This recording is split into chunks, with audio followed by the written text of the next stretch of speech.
Chapter 32 Darshan. In English, there is a saying that seeing is believing. We do not believe in anything without seeing. This is true for scientists also. Scientists conduct experiments, see the results, analyze, and draw conclusions. In the objective world also, we go on continuously analyzing each and everything we see, hear, and experience. The gadgets invented by man and the advancement in technology seen around us is the result of this analysis. But unfortunately, man has become a slave to another thing that he invented: money. He has not found contentment in money. He would have been happy in a world without money. A rich man, while walking on a street in a foreign country, was threatened by a robber who demanded all the money in his possession. The rich man asked him, "What will you do if I do not give you the money?" The robber said, "I will kill you." The man told him, "Then kill me. I would rather die than give you this money. I am saving this for old age." You can see that people are ready to die but are not ready to forego money. Such people are misinformed and have mismanaged life. They require direction in life. They have to reorient their life to truth. Though all of us know that we have to die one day, we do not wish to experience it immediately. Similarly, if we want to experience God, it cannot be all of a sudden. It also takes time. Darshan means seeing in Sanskrit, but it is much more than mere seeing, hearing, and experiencing the truth. Darshan is the direct experience of feeling the truth, seeing the truth. This is an experience which cannot be explained in words, but in silence I cannot tell you about it. If I remain silent, you understand according to your mental state and go away. In India, many people keep silence because they do not know much. Because they are silent, people come in large numbers, sit before them, and get satisfied with some answer they themselves imagine. All these happen because no man can prove God, including the greatest saints. Similarly, the greatest atheist cannot negate God. The only place where we can prove God or disprove God is this center, Manava Seva Kendra. Here we go by reasoning and experiencing. All other places go by faith and belief. People say, "I believe in him. I believe the book. I believe in this and that." Anything looking like gold is not gold. The thing that looks like a pearl may not be a pearl. You have to see, know, and ascertain it before accepting it. You have to see and analyze first before accepting anything. Let us analyze what happens when you see. The act of seeing is drishti. This drishti results in srishti, meaning creation. Because of my seeing, I see you, all of you enter my mind. This results in creation of objects in the mind. So, seeing results in creation. People close their eyes and meditate to know the truth behind creation.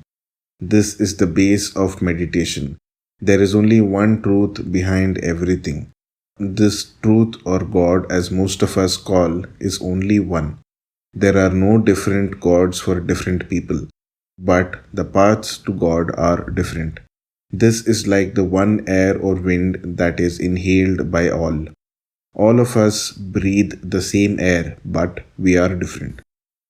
The wind passes over the entire world. One sky encompasses everything, including our bodies. So also, one God encompasses all of us. This proof of God is negation of individuality. As long as ego is there, God cannot be there. As long as God is there, individuality cannot be there. Take the example of these statements. God is now here, and God is nowhere. Though these are diametrically opposite statements, there is no difference in the letters. There can be only one option, which is either God is there or He is not there. If you exist, then God does not exist. If you lose yourself, then God alone exists. It is as simple as that. Either you as an individual exist or God exists. There are three steps in the darshan of God. The first step is analyzing, like, whom am I seeing, who is seeing, what is seen, etc. This questioning is the first step in seeing God or darshan. Take the act of seeing when you see any object. Try to analyze the subject in you who is seeing. All objects are creation of God. The subject from which you see is also creation of God. The world is captured by mind. Mind identifies all the people, objects, etc. Mind comprehends them. Ego may happen in a trice, but it is a deep subjective experience. You all experience pain, but question yourself as to where the root of the pain is. Suppose you get angry, how or from where the anger comes. These questions start a subjective thinking in you. This questioning must come from deep within. Start thinking about the existence of God. Then you offer everything to God. Then you offer everything to God. This is why people prostrate with their head at the feet of elders, Guru, and God. You bow your head, the highest in you, to the lowest, the feet in the Guru, teachers, elders, etc. Our ego is in the head. It is offered at the feet of the Master or to God. To know everything about creation and God, you have to lose yourself. You should lose your identity. It is possible by manana, that is, remembering God, His glory, etc. This manana and questioning will lead you to the second step in darshan. This is entering the spirit of God. All objects are nothing but God. All of us say that we are body. Who is the body? The flesh, bones, and blood have come from parents. Your mind is your own creation, but it also changes. The remaining is only name. It may also change. Suppose you are born in South Africa, your name would have been different. You can also change it. It need not be the same. You are neither body nor mind, not even a name. Then what are you? You say, I did this. I had a dream in my sleep, and I slept nicely. Who is this I? That which is ever present in the waking, dreaming, and sleeping is you. That force is you. That, like a thread linking beads of experiences in the various states, is you.